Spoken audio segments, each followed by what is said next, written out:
Hey there, Virgo, welcome. This is your personal guide for the second half of March. We're going to dive right in and break down exactly what the stars have in store for you. So let's just get right to it. Are you ready for a shift? Because, whether you're ready or not, a pretty big change in energy is definitely heading your way. And here's the heart of it. For the last few weeks, everything might have felt really internal, all about you and your world. But now, that cosmic spotlight is swinging around, moving away from you and shining directly onto your partnerships, your connections, your social life. So you might be asking, okay, what's actually causing this? Let's get into the why behind it all. What's happening up there in the stars? It all boils down to this, a seventh house transit. See, starting mid-March, the sun is moving into Pisces, and that lights up a very specific area of your chart. This is the house that rules all your one-on-one relationships. We're talking marriage, business partners, even your closest friendships. It's a big deal. And this is where it gets really interesting. As a Virgo, your default setting is all about analysis, attention to detail. Let's be honest, sometimes a little bit of pedantry. But this period, it's asking for something totally different.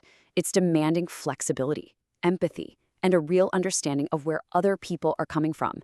It's kind of like a cosmic call to balance your head with your heart. Okay, so let's switch gears and talk about your career. How can you navigate your work life with that classic Virgo precision, especially when everything feels a little more emotional? Well, the good news is your core strengths are still your superpowers.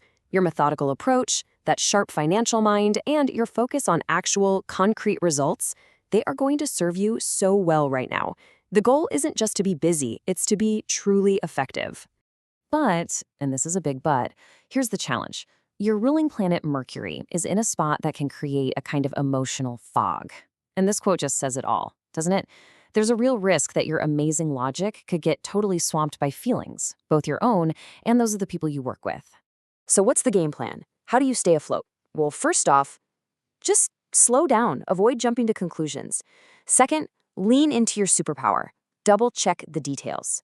And finally, keep an eye out for that creeping suspicion. It's good to trust your gut, but right now, you absolutely have to verify it with the facts. All right, let's get to what is probably the most significant area for you this month, your personal relationships. The stars are basically shouting for a little more compassion. Here is your roadmap to harmony. Step 1, you know that powerful, critical eye you have? Take it off your loved ones and point it somewhere else, like a work project or a cool new hobby. Step 2, and this is a big one, you have to accept that your partner or your friends, they probably just don't see all the tiny little details that you do. And you know what? That's okay. And third, really try to see people for who they actually are, right now, not who you want them to be. Honestly, this will save you so much disappointment in the long run. With all this energy focused on other people, it can be really easy to forget about yourself. So let's talk about finding that inner balance and really taking care of your own well-being. So just a little heads up, your nervous system could feel a bit extra sensitive right now. You might feel a little more raw, maybe worrying or overthinking things more than usual. This is a totally natural side effect of the planetary energy, so don't be too hard on yourself. So what can you do about it? Here are 3 really powerful things. First, grounding. As an earth sign, connecting with nature is your ultimate reset button. So go for a walk in the woods. Second, mindfulness.